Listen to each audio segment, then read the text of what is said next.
We're here. Happy 2024. Welcome, Mandy. How are we doing today, Monday, January? I think it's the 15th, right? January January 15th. 15th. Yeah. I'm Well, happy to be back. yes, you're happy to Yeah. be back. What is new? What's going on? How are we doing? Amani, my family were a batch of losers this weekend. Why do you say that? The Dolphins lost on Saturday. My husband's a huge Miami Dolphins fan. The Browns lost. Saturday was somber in the Graciano house, but we made up for it on Sunday and we're making up for it today. And I know you know what it's like to be a loser because you are the Commanders fan.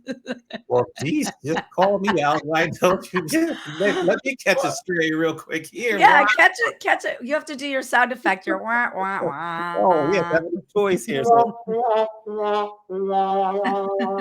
that was just like, yes, so my Commanders are not a playoffs, but as a Commander fan, we are on cloud nine for two reasons. The first Oh, reason is that we have a new general manager that's coming to help us kind of revitalize our team. So that's exciting. The first time we've had this proper executive setup for our NFL franchise in over 30 years, probably since the mid 80s. So that's exciting. The even good. more exciting is that the Dallas Cowboys shit the bed and lost, excuse my language, lost big last night, which was great. It was just heavenly. So that always makes a Commanders fan happy. I know I have a lot of Cowboys fans in my sphere and they were sad too. So I understand. Yeah.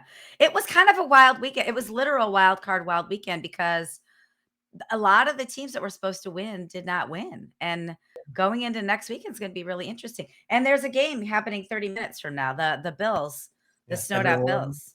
won tonight too. So that's kind of the weekend highlights. Make sure everyone, if you're watching, don't forget to tune into our minis. We've launched that this year, which are going well. If you have a Ooh. topic for us to share in our minis, let us know that too. But for today, let's get to our guest. And Mandy, I'm going to let you introduce our guest, and then I'm gonna strap in my seatbelt and get ready because we are gonna go on a ride today. We have an amazing guest today. It is such a huge honor. She is the business brand ma that you never knew you needed. She went from behind the scenes at barbecue restaurants to customer facing brand building. She's the author of Balance is Bullshit. I actually read her book on an airplane cover to cover, and I love that. We'll talk about that in a little bit. And she's known as the ghetto country grandmother. She is a wealth of knowledge. She is an expert for solopreneurs. And I think we should just bring Phyllis William Strader to the stage. Okay, Phyllis is there on your screen. We're going to play some applause.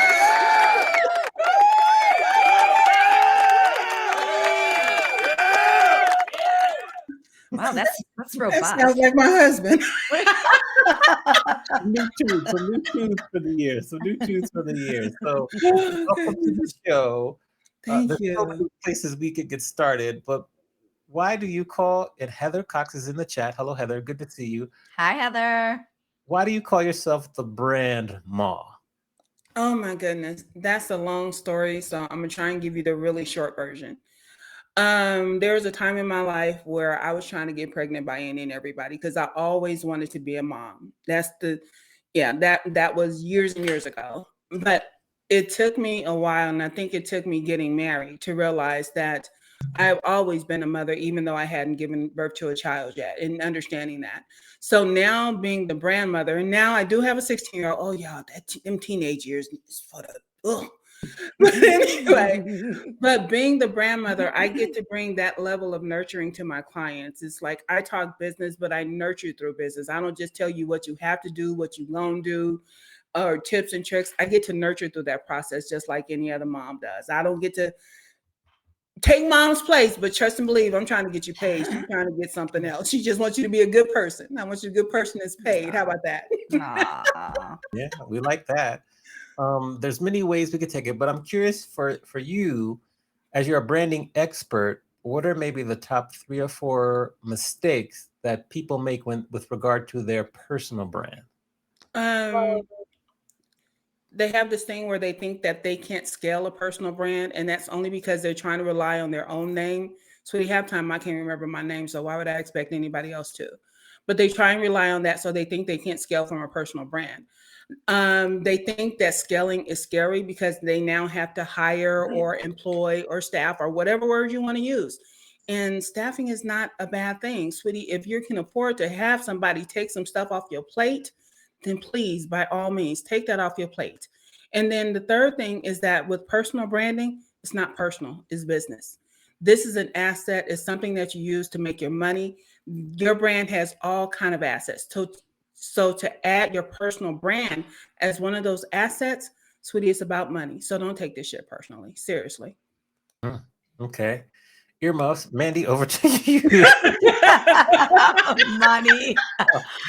Earmuffs for Amani. Oh, Amani, you have your earmuffs on. I You're do. fine. I You're will be turning fine. bright red throughout this interview. Yes.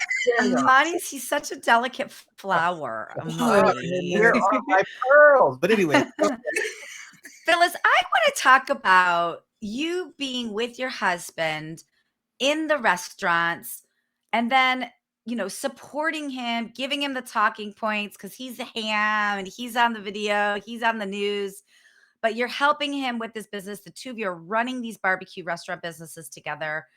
And then you decide one day to stop. And I'm sure there was a lot of thought that went into it. And now the roles have switched and you're on the forefront and you have found your voice. So can you just walk us through that adventure of where you started and what made the switch happen and how what's it's like for the two of you on the other side?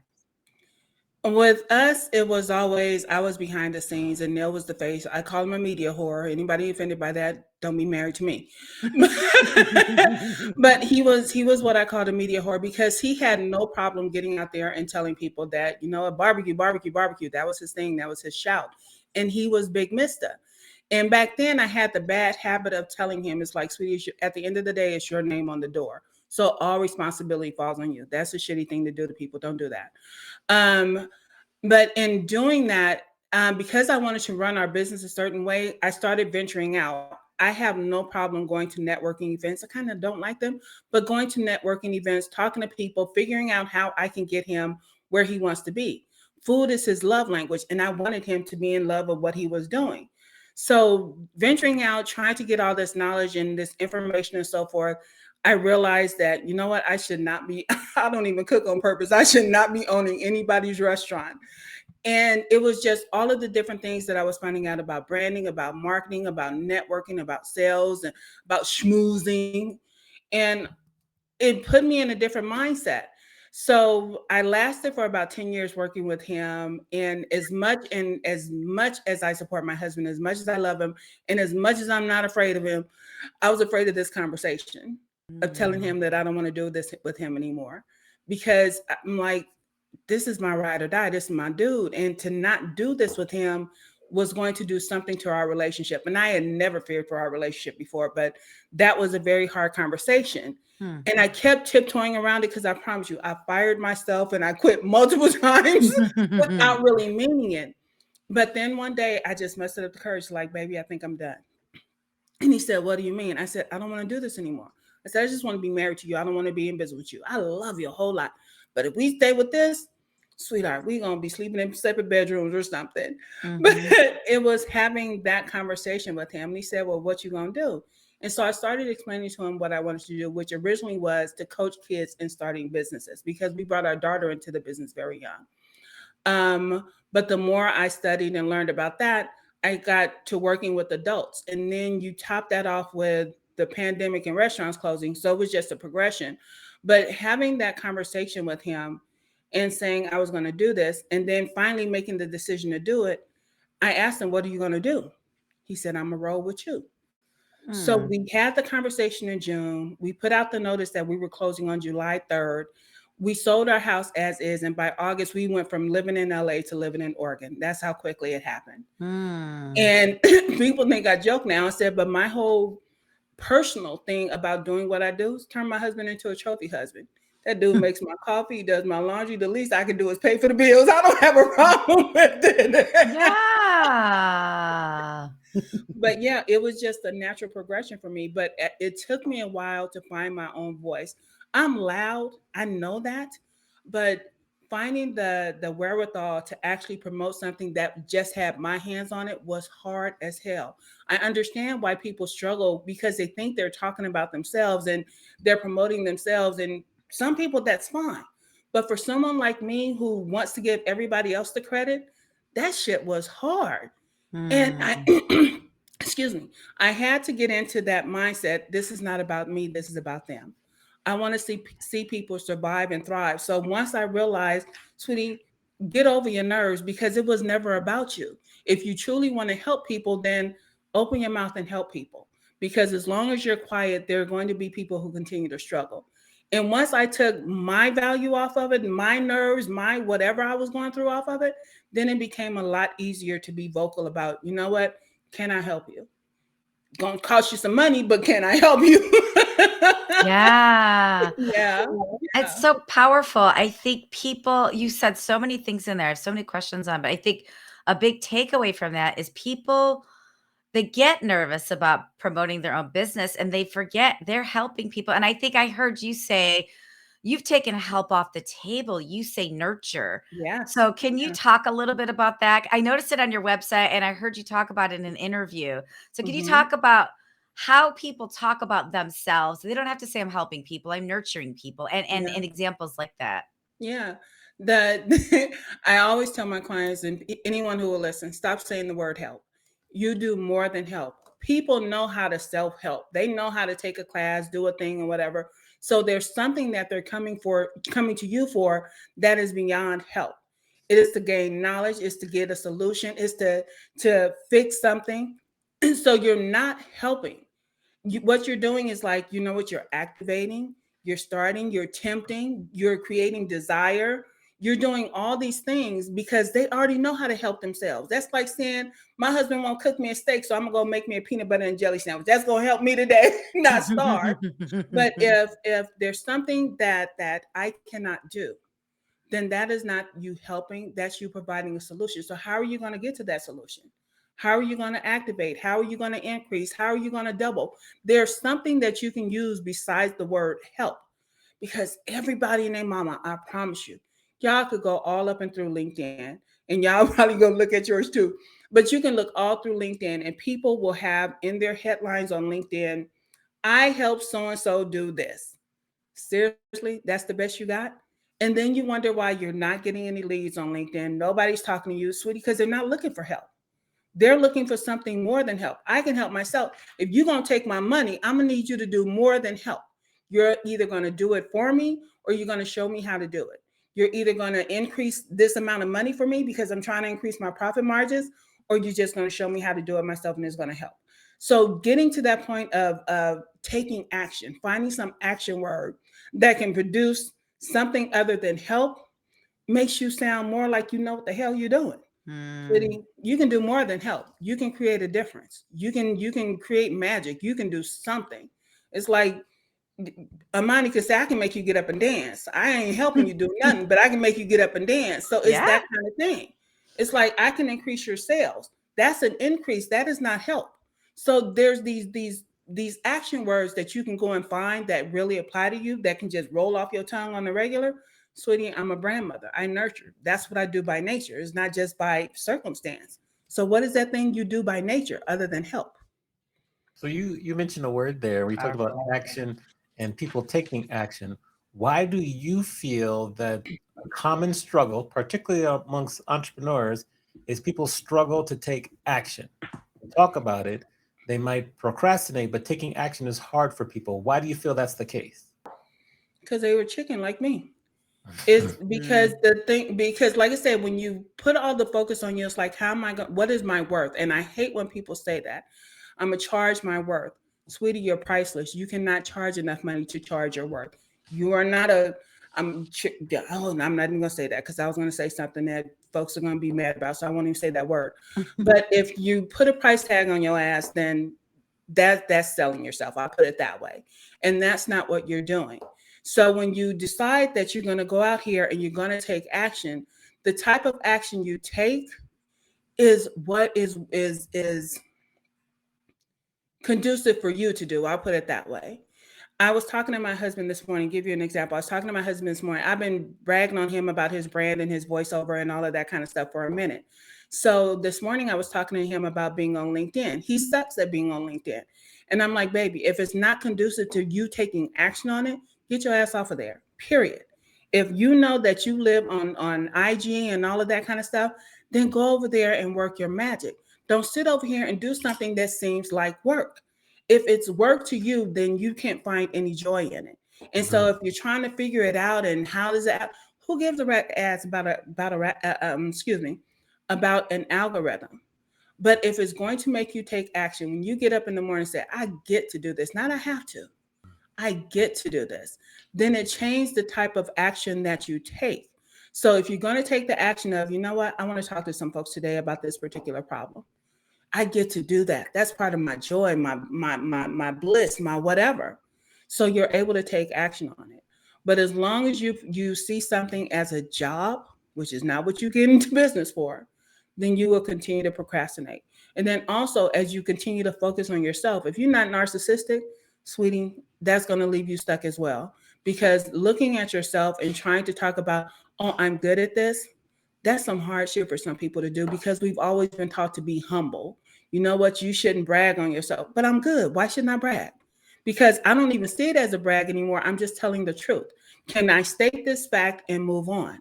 Can I say that I'm good at getting you to this point and move on? If you want to dwell on that, if somebody else wants to dwell on it, that's on them. I'm here to help you do this thing. So can we move on? So you get to take all of that pressure off of you about what am I going to do or how do I do this? Just find something that you're comfortable with. Let's start here. Just do this one post and say, you know what, I'm gonna post about this today. And he's like, oh, that wasn't so hard. Let me post about this tomorrow. And the thing about posting and putting stuff out there is you begin to find your voice. You begin to find your lane. You begin to say, oh, that's not such a big deal. Because I promise y'all, before, y'all wouldn't catch me on nobody's video. I would sit here and pick apart my face, my eyebrows. Ooh, do I have a hair? Yeah, I don't do that anymore. But taking action is about taking the focus off yourself, and that makes it a lot easier. Finding your joy and your bliss in something that you get to share.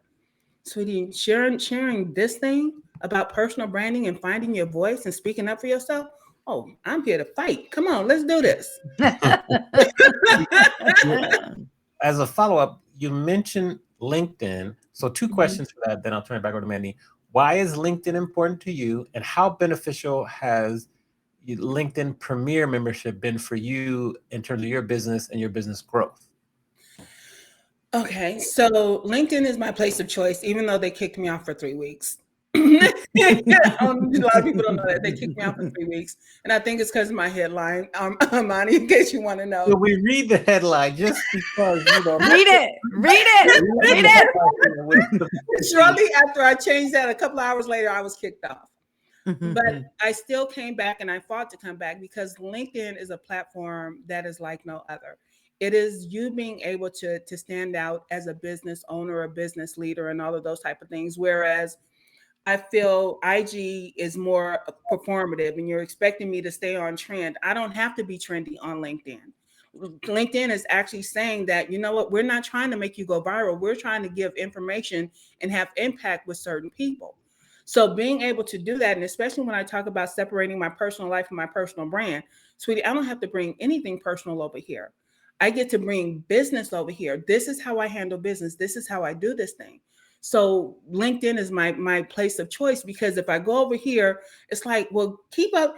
You see all those things in your feed. Play this song and you're sure to go viral. I'm not trying to go viral.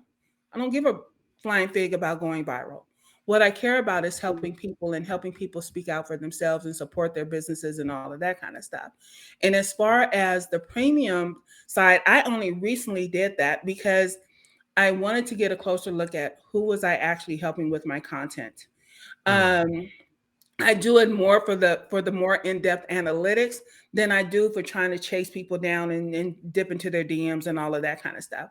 I've noticed that people in London love me for some reason, which is something I would not know without those analytics. Also knowing that a lot of people claim to be in advertising, but when I go and actually look at individual profiles, I'm like, sweetie, why are you choosing the advertising category? It doesn't seem to fit, but that's just my opinion. You do you. But looking at the different way people classify themselves and how they give themselves titles, and looking at the amount of people that follow me from Upwork and Fiverr, it's like, okay, I decided this morning, I even wrote myself a note. What is it? How to build a personal brand that gets you off sites like Fiverr and Upwork. Boom. That's brilliant, though. You're literally speaking to your audience. That's Yeah. brilliant. I love that. And while because I know what people normally charge on those sites, I know they won't necessarily be able to afford my services. I'm not saying they won't pay for it. I'm just saying it's not within their budget. But that doesn't mean I can't make content for them. It's like, do these 4 things. Just start with these 4 to get off of Fiverr and Upwork, because they're taking advantage of your brilliance and they're reaping all the financial benefits. Because even if they charge all of y'all $5, they got 100,000 people that they're charging $5 to, and you're still struggling trying to make 79. That does not sit well with me. I'm sorry. But I cannot discount my prices in order to help you. So let me just put out something real quick and say, do these 4 things. Just start here and move forward from there. Everything is a level. I don't care if your level ain't but this big or this big. Just level up a little bit and get off of these sites and stop letting these big corporations take advantage. I'm tired of it. So yeah, that would be my thing with that. Okay. That's how I use it. Over to you. I have more, but I have to pace myself. Pace yourself, Amani. Get a cold towel. Get a cold towel. I'm not as scary as you thought, huh, Amani? I don't know about that. Now we'll see. After 25 to 30 minutes, we'll see. So here's a question, because I think you do something so unique, and it's so interesting that some people may agree with it, some people may not agree with it, and I think it's okay either way, right? So you have Ghetto Country Grandmother. Mm-hmm. That's the brand, and Yeah. then you are Phyllis. So Yes. how do you feel about this quote? I have a brand. I am a brand. Like, can you help our audience understand the difference between having a brand or being the brand? I don't believe anyone is a brand. That's my own personal preference. I believe people are people. To call yourself a brand is to put a price tag on your ass. And like I said, I do not agree with that. But there are people who want to buy into that because they want to feel like they matter. And they don't realize they already matter as a person. And the thing that I know is that personal branding was actually birthed out of getting a job, a better paying job. It was about climbing the corporate ladder. And that's where personal branding really took off, when the guy wrote the book, somebody wrote the book about personal branding to advance their careers. So now everyone feels like, really? I got to make up some fake facade in order to get a job, sweetie. I can bring my skills, my talent, and a great conversation and get the job. It had nothing to do with the brand. So calling me one, I find a bit offensive. And again, I'm speaking from my own personal thing. But to have a brand, if you recognize that a brand on any level is an asset, then you see it differently. Because Coke and Pepsi, without the labels of Coke and Pepsi, are just brown soda water. That's it. It is the name that you put on there that makes it cost what it costs. It makes it so that they can have these $1 million Christmas campaigns when the snow polar bears are doing all the magic things. So understanding that to call me a brand is to put a label on me that I do not want. I told you, I think we were speaking behind the scenes, and I was saying something that I'm doing with my husband versus what I do over here. And so over here, I made the clarification when we were recording, I am not a brand. I am Neil's wife. I am his Foxy Brown. I am all the things. That's over here. Mm-hmm. Over here, I have the brand of Ghetto Country Grandmother, because sometimes I have to realize, you know what, Phyllis is a petty bitch, and I know that. But Ghetto Country Grandmother is an empathic bitch, and I know that. So when this petty one got to go after this one, I got to talk off a ledge. It's like, no, that's not your job. That's my job. Mm-hmm. Keep it off your business, because this is messing with my money, and I do not do that for anybody, not even my husband. So keeping the two things separate and knowing that I am not a brand, sweetie, you cannot afford me. I can't even afford me. So why would I say I'm a brand? But if I go over here to the Ghetto Country Grandma and I recognize that I have a brand, now I can fit it into the brand architecture that I'm trying to build. because Ghetto Country Grandmother actually came before Grandma's house. And I would not have gone into Grandma's house if not for being the Ghetto Country Grandmother. And people saying that you can't scale from a personal brand, that's like, because I'm not trying to scale Phyllis. I can't. She's a person. She only has so much she can do. And I'm done. Mm. So that would I be love my that. thing. I love that. And I think people struggle with that. I think they struggle with, people ask me all the time about social media, like, should I have different webs? Should I have different accounts? Should I do this, do that? And just like you said, it has to be whatever you are comfortable with. If you're comfortable with it all under one umbrella, do that. If you want to separate it, do it. But whatever you do, hang your hat on it and stay true to it. So I'm really happy. I think you gave a really clear function of Phyllis, the human, versus Ghetto Country Grandmother, the brand. I think that is crystal clear. I love that. I Mhm. want to merge for a second over to your book. I love this book. Balance is bullshit. I said it, Amani. Balance is bullshit. First of all, this is 73 pages. It's a very soft book. And it's like, look at Amani. And it's like a workbook. There's little, Mhm. you can, and so it speaks to the solopreneur. So I just have some questions for you. What made you write the book, and what do you hope solopreneurs, or really anybody reading it, what are the couple of key messages you hope people get out of it, aside from it being like a really soft, easy read? The thing with balance is bullshit is that it is about decision making, because being an entrepreneur, solopreneur, or however you want to go in business, you have to make a lot of decisions, and sometimes you have to weigh the personal against the professional, and you have guilt around all these things.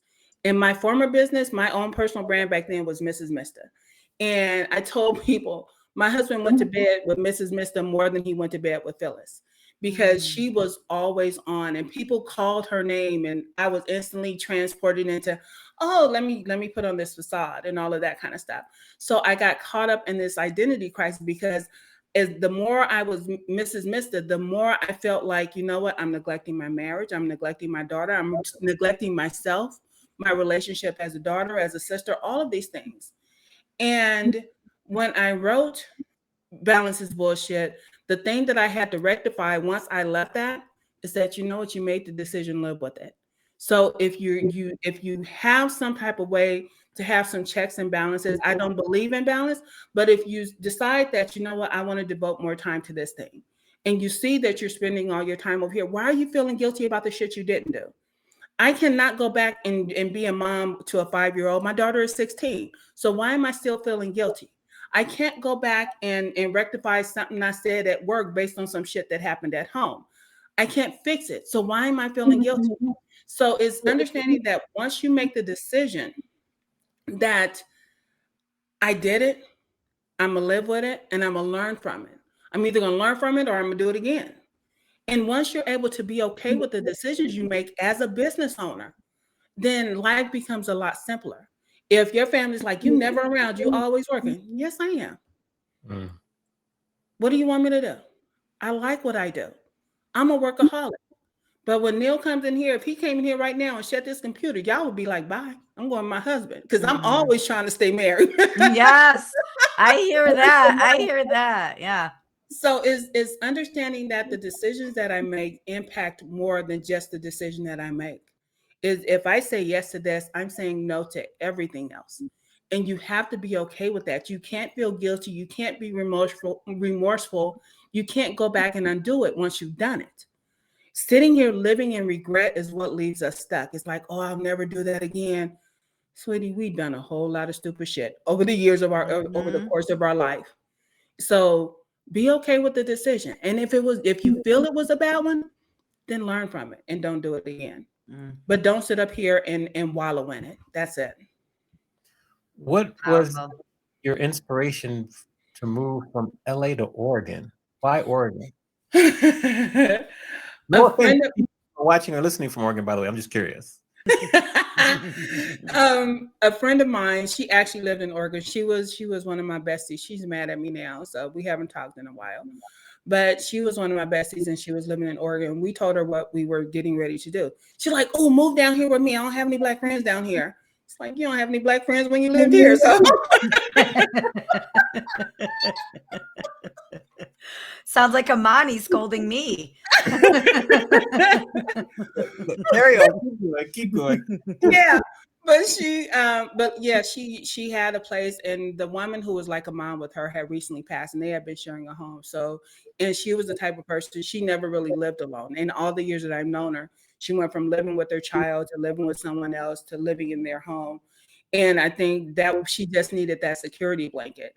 And we were looking for a change. My mom was gone. Once my mom checked out, it's like, you know what? There's no reason for me to stay in LA. I've been here 50 something years. It's time to go. It's time to try something new.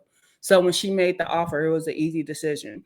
And like I said, the house was gone, sold the house as is. I'm not trying to pretty up nothing. I'm ready to go. And off to Oregon we went, stayed for 3 years.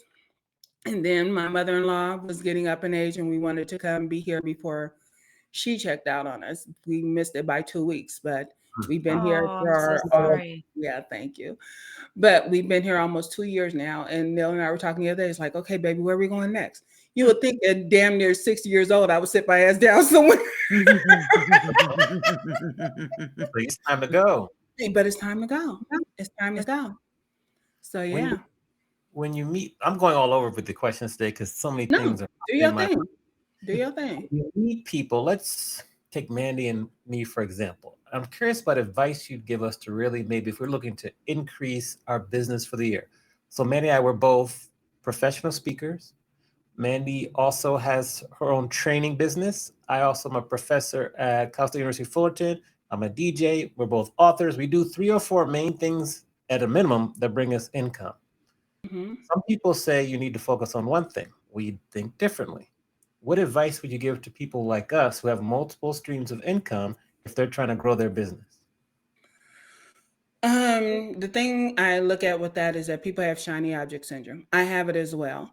But if there's a way that you can find alignment in those things, it's like you may run your speaking gigs based on, you know what, I pick my jobs like I pick my music. There are certain things, there's certain tones and things, melodies that speak to me when I choose a speaking gig. And so you get to talk about speaking through the lens of music. So that ties those things together. And then to write a book, it's like these are my lyrics of how I run my business. Sweetie, your music is all up and through in everything that you do. So to say that I have to remove music from my business as a professor, that's bullshit. You'd be You just naked. don't know. Yeah. Be naked. Yeah. And it's like when I go to class, sweetie, there's a song in my heart. So you can travel music through everything.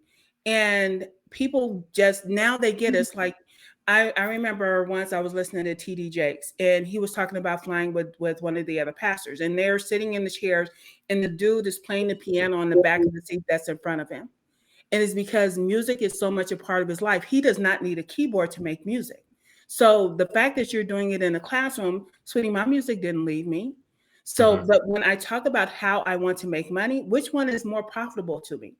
And then, so if I can talk about writing this book or being a professor, that's what makes me the most money. But I do it from a place of music. Everything has to have a rhythm and a rhyme to it. Otherwise, it does not make sense. Does that make sense to you? Okay. No, no, yes, yes, Yeah, yes. yeah. Good. And Okay. so like even with Mandy and talking about sales and her being an author and her being so much fun. I mean, just watching some of her things, it's like, how do I get to tie all these things together? My book is called Shark Tales, but you know what? I don't even like fish. You know what? So she gets to bring a level of her fun to anything that she does when I'm talking about something. When everything is sales to me. I To give you a little TMI, my dad was a pimp, not for a long time, but he was a pimp. And so I even see branding as a pimp game based on my paradigm. So how she sees sales is based on so many things other than just sales. And people don't see how they can make all of their crazy fit together. But sweetie, once you find that common thread, I can talk about all of these things, but this is the one that makes me my most money. This is the one that's most profitable. So this is the one I put out the most. But don't get it twisted. The sister is still back here making music. I'm still back here making sales. I'm still back here doing the thing. But this is what I talk about the most because this is what's going to bring them in the door. Okay. Yeah. That common thread. It's funny you say that because fun for me is the common thread. It's the common thread in everything. And I know music is the common thread for Amani, but I do think there are a lot of us who do a lot of things because we love doing a lot of things and we find ways for these to be in alignment and for them to feed into each other. But I think what is missing for a lot of people is the common thread, that common thread. So thank you for illuminating that. I think that was a really, really important point. It was. Yes. Now we are to the part of the show where, particularly for today's episode, I am particularly nervous. But we are going to let you ask myself and Mandy any question you want to ask us, and we'll answer. So, with that, who do you want to ask the question to first? You. Oh, Yes. let's go. Let's go. What would you like to ask me? I want to ask you, why do I make you nervous? It's really, you don't really make me nervous if I'm I being know, honest. but I want to know It's just, well, cursing and carrying on a show, it just makes me laugh. It's just funny to me. That's all. And you never know. And then, you could be a live wire, could ask a question and be like, oh my gosh, I don't know how I would answer that or whatever. So, but it's just real. I'm just really having fun with you. So you don't really make me nervous. Okay. Trust me, I'm just getting started. Miss Mandy, what attracted you to wanting to do a show with Amani? You know what? Amani and we did this live show together as a promotion for a conference that we were both a part of.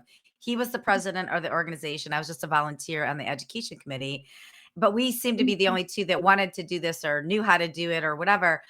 And we had such a great chemistry, probably because I am a bit of a loose cannon and he is a little more reserved, but it worked and we had fun. And the other thing is as you know, I am a salesperson, I'm a promoter, I'm a writer, and Amani is all of those things. And he's a live streamer. I didn't know anything about live streaming. I wanted to learn. He's an engineer, he's a producer. So there's things about what I do I didn't know how to do until now, that I wanted to learn more of. And I think we just got along. I mean, I think the first couple of shows, people were like, "Oh, you have such great chemistry. How long have you known each other?" We're like 2 weeks. So, and that is rare. I think that is really, really rare. And I had fun. It still is one of the greatest parts of my week is this show. And I like, he's a business nerd. I'm a business nerd. I think we both like learning together. I think we can have really honest and frank conversations. I think we both push each other. I mean, I think it's a great relationship. I think that's what I say for now. I don't know. Ask me in a year from now. We'll see what happens. You might not like him a year from now, huh? Don't worry about that. Have you ever thought about quitting your job to do whatever you do full time? And quitting Fullerton, let me put it that way. Quit being a professor. Okay. So I actually grew up working for Marriott for almost 20 years. And then I left that to be a full-time DJ. Along the way, I recognized that it's very valuable if you diversify your income streams. And then I was able, through the same association that Mandy and I met, I was able to get exposed to Fullerton, and then they asked me to teach there. Now, if you go back in the day, I grew up the son of a professor. My dad was a professor at Howard University. I wanted nothing to do with anything that he was involved with. And so then this opportunity comes up, and I was like, okay, well, teaching, it can be good. It's good to diversify. And I tried it out, and I love it. I mean, I love it. It's like a favorite out of the jobs that I have. It's my favorite job. No lie. So I don't want to quit it. I just want to continue to have it go along with what I'm doing.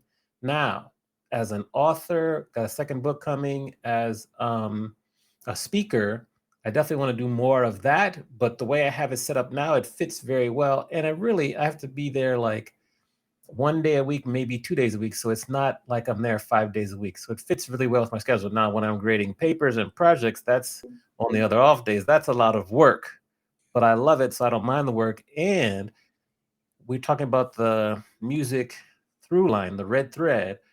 Like I created a music business class for the university, and we just had our first semester very successful. We're going into our second semester, Nice. so it's allowed me to have like a little bit of a lab to test out some things and try some things out, because then I'm going to turn that music course that I created for Fulton into my own course. And so it's very helpful for me in my business. So I have like no plans on quitting. It just fits really well with my career, what I do, and I love it and I don't want to stop. Amani, are you one of those people that can't sit still I mean, I can based on sit. all the jobs you got? You trying to call me a Jamaican, but no, I can sit still. I can sit still and do things. I can. I might struggle or get distracted sometimes, but I can. But tell me why you're asking. Like I said, because you're talking about multiple streams of income, and I don't think you do any of these things really for the income. One, yes, you need an income, but I don't think you do all of these things based on income. So my Mhm. thing was, you know how I hate that question because people ask so much. That thing that you would do if you didn't have to worry about money, Mhm. which one of those would you keep? Mm. Oh, the teaching, number one. You Yeah, teaching. teaching? For sure. Yeah. Okay. So then what would you do with the rest of it? Put it in your back pocket and walk away? I would, well, teaching and writing books kind of goes along together. I might put the DJing in the back pocket and just chill for that because I've been doing that for like 17 years, 17 and a half years, been through some ups and downs. It was only the pandemic that really kind of re-sparked my love for it because I was getting kind of burned out. Um, and the speaking, I think the teaching, the speaking, and the writing all goes together. It's like a nice little circle, a nice little funnel. And then the DJing too, it's a little bit off to the side. But that's how I would enter that. You want me to quit my job? I see you're trying to get me to I quit do my not job. want you to quit your job.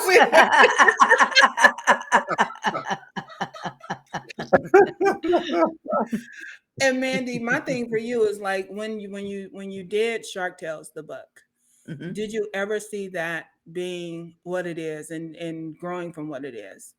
Because a lot of people write books because they think they want to. Oh, you have to write a book to get known. Why'd you write your book? I did not write sales tales to get known. That's for sure. I had a burning desire to write a book since I was a little girl. I've been writing and I will write forever and ever and ever. I love to write.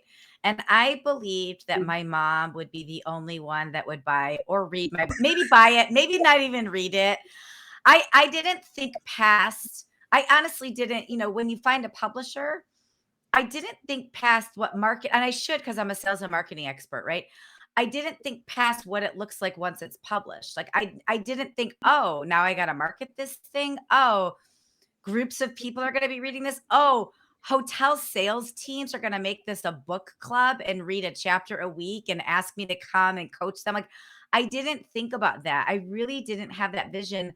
I just wanted to write. You got it. You got it. Yes. I just went, oh, and Amani's got it. We've all got each other's books. I love it. Look at so for audience, for the people that are listening on the podcast, each of our guests and Amani have held up Sales Tales. They've held up my book on the screen.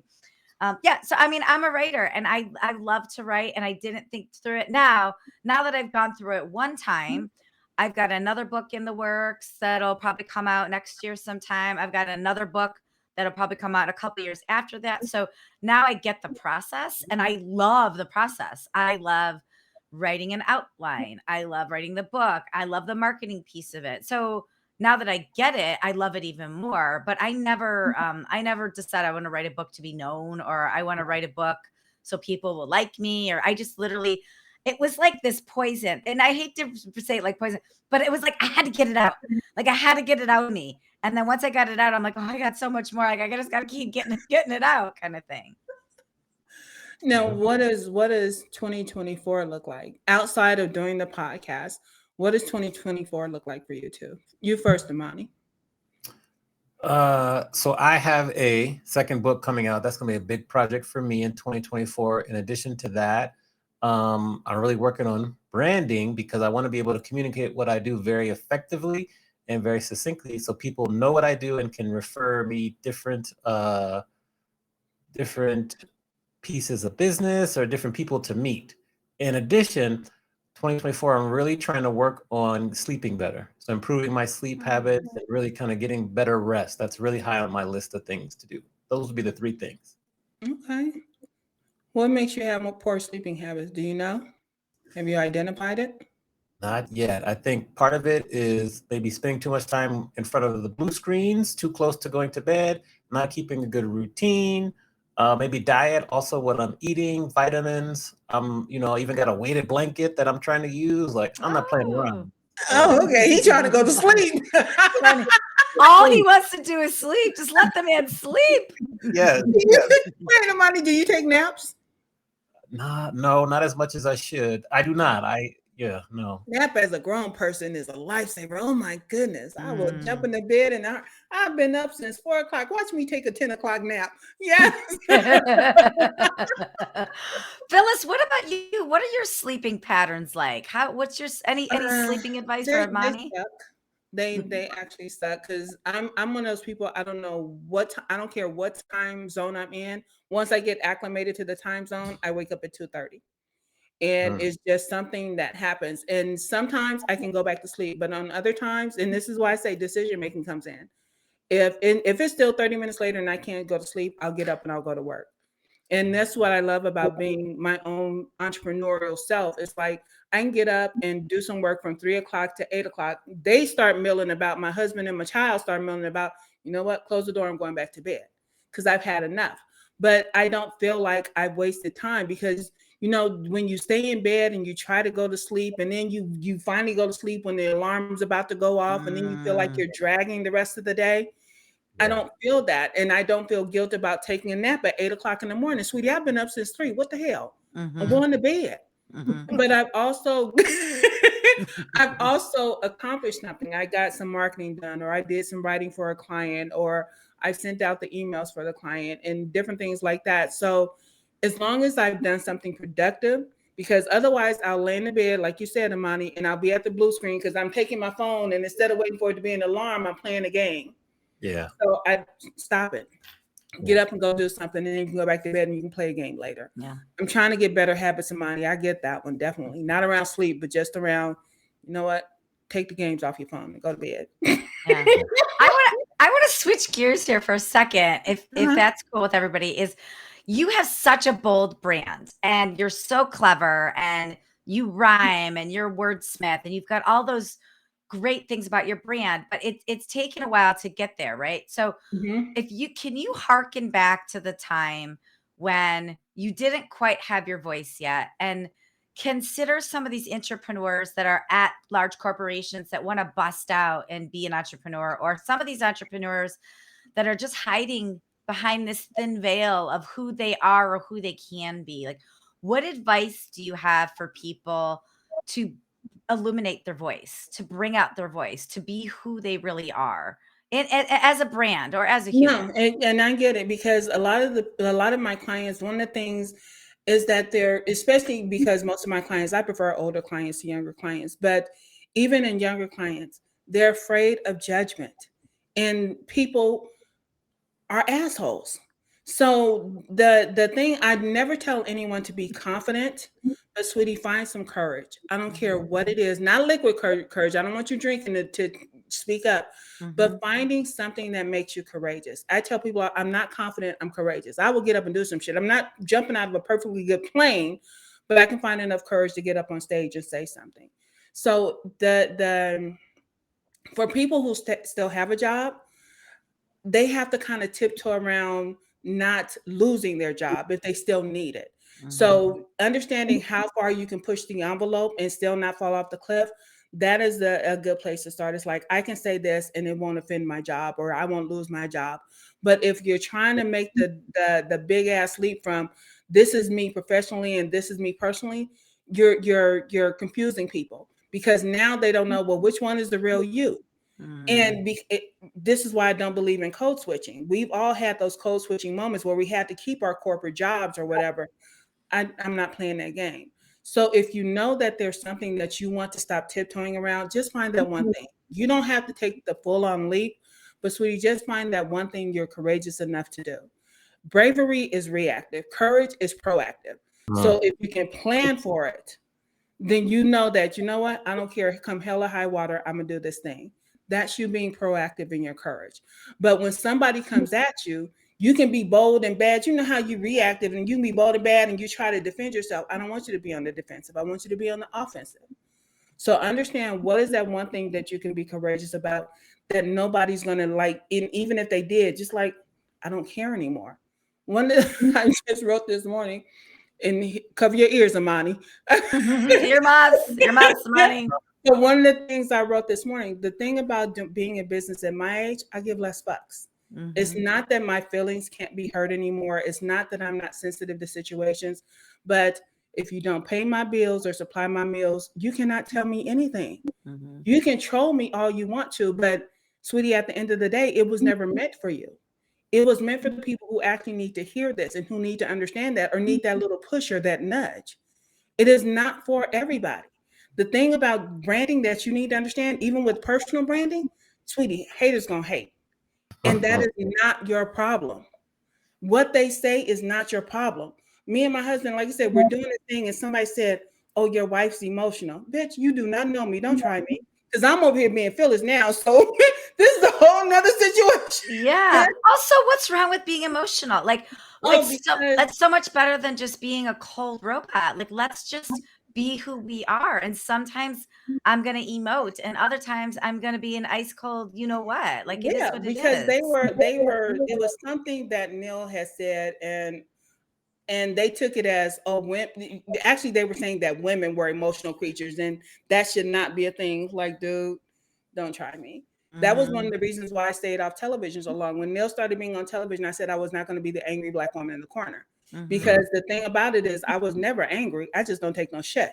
So it's that understanding is why I own the word bitch. When people call a woman a bitch, it's because they're trying to say it's a bad thing, because I decided to assert myself, because I decided not to sit down and be quiet when something needs to be said, because I decided that it was okay for me to be over here, even though you said I couldn't go. So you want to call me a bitch because I showed up anyway. You want to call me a bitch because I spoke up anyway. Sweetie, I'm gonna be that bitch today, so don't try me. And that's it. And it's everybody else gets to have an opinion about who you think I am. But most people who know that I am, who know who I am, trust and believe they have a whole different picture. And those are the only people that matter to me. Love that. Oh, crickets. He played the crickets, Money. So we, first of all, shout out to Troy Hooper, who's in the chat there. And Hey, Vanya, Troy. I hope I said that right. Vanya, yes, that's one of my grandbabies. Okay, so hopefully I said that right. Thank you for joining us. I have 20 more questions for you, but for this episode, I have one more question for you. Okay. If we're gonna go back and talk to 21-year-old Phyllis and give that version of Phyllis advice on everything that you know now, what advice would you give your younger self? Do it afraid. No matter what it is, do it afraid. Because there is nothing that you can't recover from. You're not trying to be out here killing yourself and doing stuff, but do it afraid. If you don't want that job, you're going to have to be afraid enough to go with eating Cheetos for dinner because you can't afford steak. But go ahead and do it afraid. You're not going to starve to death because your mama ain't going to let you. My mom was still here when I was saying your mama's not going to let you starve. And the thing that I tell people, it's like, as long as you have that support system, do it afraid. Whether you're 21 or 91, as long as you got somebody that's going to catch you, that ride or die, whether they're your best friend or your best spouse or whatever, do it afraid. And the rest will work itself out. This is true. Okay. Mandy, I'll turn over to you to close out the interview and the show. But yeah, over to you, Mandy. Well, I want to know, Phyllis, how can we support you? How can we lift you up? What are 2 or 3 actionable things we can do today to continue to see you out there doing what you're doing? If you bought my book, write a review. That's always helpful. Okay. When I have Grandma's House is my behind the scenes. I don't do community stuff, but I do open up Grandma's House. We do Buzzed and Branded. Come in and support, and the other entrepreneurs that are there, because that's where we get back and we talk shit. There is no fee. There is no anything. It's just, you know what, you get to come back here, bring you whatever buzz you want to bring, and just have a conversation. Start interacting with people again, and don't do it from a place of trying to make money off of somebody. Just enjoy yourself. So those two things would be a big thing to me. And how do people join Grandma's house? What do they do? Grandma's house, just look for the invite, and mind you, it's limited because I do it on Zoom, sweetie. If only 48 people can fit on the screen, only 48 people get in. So the first 48 are the ones that. But when I put it out, share with your audience and all of that kind of stuff, and let them know Grandma's house is open. Y'all go back there and talk some shit and drink some booze and smoke your weed and whatever else you're gonna do. That sounds great. It's just a thing. It sounds great. Okay. All right. With that note, thank you very much for appearing on our show, being authentically Grandma Phyllis. I'm so glad I met you today. Like, it's the first time I met you, so I can't wait to continue the conversation. Yes. Thank you for coming on the show. Continue to be you and continue to be an ambassador for people and their personal brands. Yeah, I'm here for it. Thank you All for right. having me. Y'all Thank are you great. thank you for being here. You know, I love me some Phyllis. So anytime I can spend time with you is the best. And I appreciate all the knowledge you shared with our audience today. And I know our audience loves it also. Thank Awesome. you. All right, we're Yeah, gonna thank put you you. back in the green room, give you some applause, some aggressive applause, and we're gonna put you back in the green room. So hold on.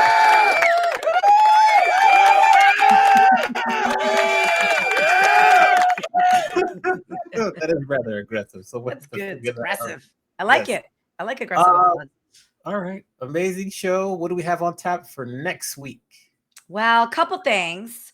Our minis come out every Wednesday. So keep your eyes peeled for our minis. Wherever you listen to your podcast, our mini episodes, they're like 15 minutes or less. And it's just Amani and I.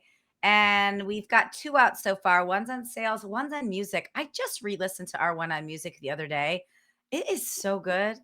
So just listen to those. You can find those on our YouTube channels too. And then next week, we have the one and the only Erin King, who we love Erin King. She wrote Digital Persuasion. She wrote Big Deal Energy. She's a multi-founder, multi-business seller, a great, one of the top keynote speakers that's out there right now. And she's a friend. She's a friend of the show. She's a friend of us, and we're really excited to have her on next week. Great. Awesome. Well, thanks again to our guest, Phyllis, the brand mod today. Make sure you subscribe, rate, and review, whether you're watching it live on LinkedIn or catching the replay on Spotify, Apple Music, whatever podcast platform you listen or watch on. Thanks for the support. Share with a friend, and we will see everyone next Monday, 4 p.m. on the East, 1 p.m. on the West. And see you soon. Bye, See you everyone. soon. Bye.